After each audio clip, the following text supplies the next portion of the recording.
Reggina Verona 1-1, Brescia Spezia 0-0, Cittadella Crotone 2-2, Grosseto Padova 1-1, Livorno Pro Vercelli 2-0, Novara Cesena 0-1, Sassuolo Empoli 1-1, Ternana Bari 0-0, Varese Modena 2-0, Vicenza Juve Stabia 1-2, poi Ascoli Lanciano che si giocherà lunedì alle 20:45. Questa è la classifica, il Sassuolo sempre al comando ma con un vantaggio esiguo, 52 punti, Livorno 51, Verona 47, Varese 39, il che significa che in questo momento se il campionato si dovesse fermare i playoff si disputerebbero. Juve Stabia ed Empoli 34, Brescia 33, Modena e Padova 32, Ascoli e Cittadella 31, Spezia e Ternana 29, Cesena 27, Crotone 26, Lanciano, Bari, Novara, Reggina 25, Vicenza 19, Pro Vercelli 16, Grosseto 15.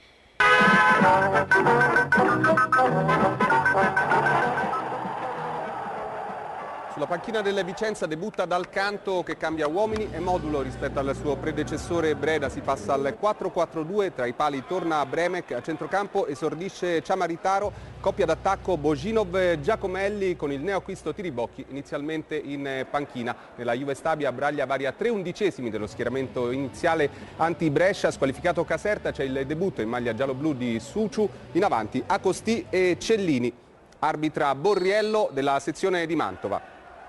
Pronti via, al primo minuto c'è subito un'occasione per la Juve Stabia con il colpo di testa di Verdi, la parata a freddo da parte di Bremek, poi la conclusione di Zito attraversa tutto lo specchio della porta. Una disattenzione difensiva del Venezia permette il tiro a Zito, ma la conclusione è debole e centrale, nessun problema per Bremek.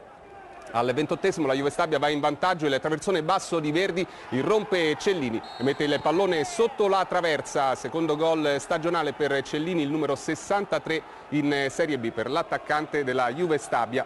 Nulla da fare qui per Bremek. Ancora Juve Stabia in avanti, ancora Zito che ci prova da fuori, stavolta con una puntata francamente inguardabile, pallone altissimo sopra la traversa. Poi al 39esimo si fa vivo per la prima volta il Vicenza con Božinov che rientra sul sinistro, la conclusione viene alzata in calcio d'angolo da Nocchi. Con le immagini montate da Federico Mattei passiamo al secondo tempo che si apre con l'ingresso in campo di Tiribocchi al posto di Giacomelli. È il debutto con il Vicenza di Tiribocchi, all'11esimo il cross di Božinov viene respinto da Murolo con una mano. C'è il cartellino giallo per il difensore della Juve Stabia e il calcio di rigore per il Vicenza. Sul dischetto si porta lo stesso Božinov che spiazza Nocchi e firma l'1-1 al 12esimo minuto. Secondo gol in campionato per Božinov, il primo con la nuova maglia. Ma dura poco la gioia del Vicenza perché al 15esimo c'è questo intervento con una mano di Brighenti a centrocampo, secondo giallo e conseguente espulsione per il difensore biancorosso. Dunque Vicenza in 10 che però non rinuncia a spingere e va alla conclusione Tiribocchi, il suo diagonale però è sul fondo.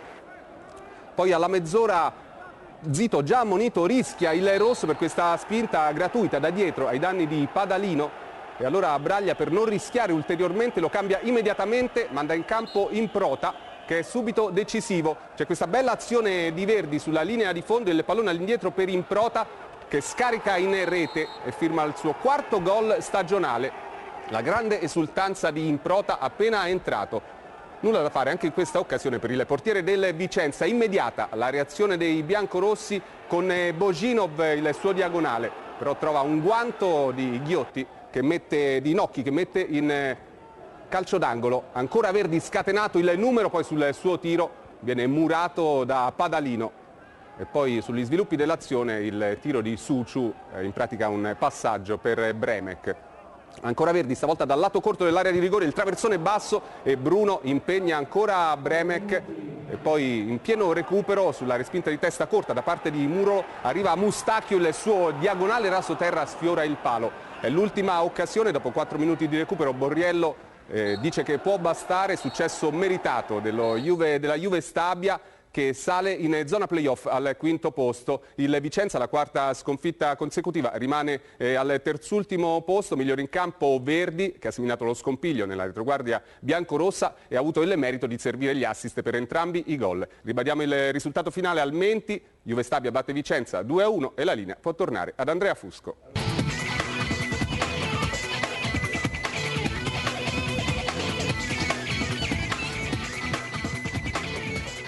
Cambio d'allenatore senza frutti, il Vicenza perde ancora, battuto questa volta da un'ottima Juve Stabia, sempre più lanciata verso gli eventuali play-off. Il nuovo tecnico biancorosso dal canto tiene fuori Tiribocchi, mentre Braglia lancia Suciu dal primo minuto. Le Vespe vogliono dare continuità ai 3 risultati utili consecutivi e partono all'assalto della porta di Bremez, che è subito bravissimo a respingere un colpo di testa a botta sicura di Cellini. Il gol sarebbe stato pesantissimo in avvio, viste anche le condizioni pessime del terreno di gioco, in alcuni punti simile a un acquitrino. Le squadre faticano a impostare la manovra, ma al minuto 27 Cellini si rifà con gli interessi. Splendida la fuga di Verdi sulla destra, che serve il numero 20 giallo-blu, il quale gira in rete di destro con Bremez, che abbozza soltanto l'intervento. Secondo gol per l'attaccante di Firenze dopo quello segnato a Livorno. Il Vicenza accusa il colpo e ancor di più la dura contestazione dei tifosi, resi nervosi dallo spettro della retrocessione. Il più motivato di tutti i padroni di casa, anche se appena arrivato, rimane Valeri Bojinov. L'ex Verona scaglia un sinistro potente dalla distanza su cui Nocchi si supera deviando in angolo, ma rimane questo l'unico squillo di un primo tempo condizionato dal campo pesante. Nella ripresa fa il suo esordio il tir Simone Tiribocchi nel Vicenza e la musica cambia leggermente. I veneti ci provano buttando palle lunghe in area, lo stesso Tiribocchi chiede invano l'assegnazione di un rigore, ma l'arbitro Borriello soprassiede. Il fischietto di Mantova concede però il penalty al 57esimo per un tocco di mano in area di Murolo. Dal dischetto va Bojinov, che spiazza Nocchi e regala una flebile speranza ai suoi tifosi. Primo gol in bianconero per il bulgaro e secondo complessivo in questo campionato. Dicevamo della speranza flebile, quasi effimera, sì, perché dopo solo 2 minuti un ingenuo fallo di mano costa a Brighenti il secondo giallo. I campani in superiorità numerica ci credono e spingono sull'acceleratore, trovando il nuovo vantaggio con Improta, che appena entrato va a battere un angolo e a riprendere palla al limite dell'area prima di scagliarla in rete con un destro secco che non lascia scampo a Bremez e fa ripiombare il Vicenza nello scoramento. La truppa di Dal Canto ci prova manco a dirlo con Bojinov, ma il suo sinistro non impensierisce più di tanto Nocchi. La Juve Stabia controlla il vantaggio e sfiora il terzo gol con Bruno, che prova la fotocopia dello 0-1 trovando la risposta di piede di Bremez. Il Vicenza getta la spugna tra i fischi dei tifosi di casa e incassa la 4ª sconfitta consecutiva, con solo 3 punti ottenuti nelle ultime 9 partite e il terzultimo posto ormai di proprietà. Il futuro per i veneti è pesante, proprio come il campo di quest'oggi. A un certo punto, andiamo a vedere quest'altro episodio per favore Palozzo, hanno cominciato ad agitare le sciarpe nei confronti dei propri giocatori, ma non per sostenere, questa qui è ironia, e poi sono stati chiamati al rapporto. Secondo me sì, c'è ironia, voglia di divertimento, comunque in una curva, la curva sud che è generosa, si vede anche, l'abbiamo visto un attimo fa, vedi, un tifoso che fa vedere di avere la R del vecchio Lanerossi tatuato sulla pelle.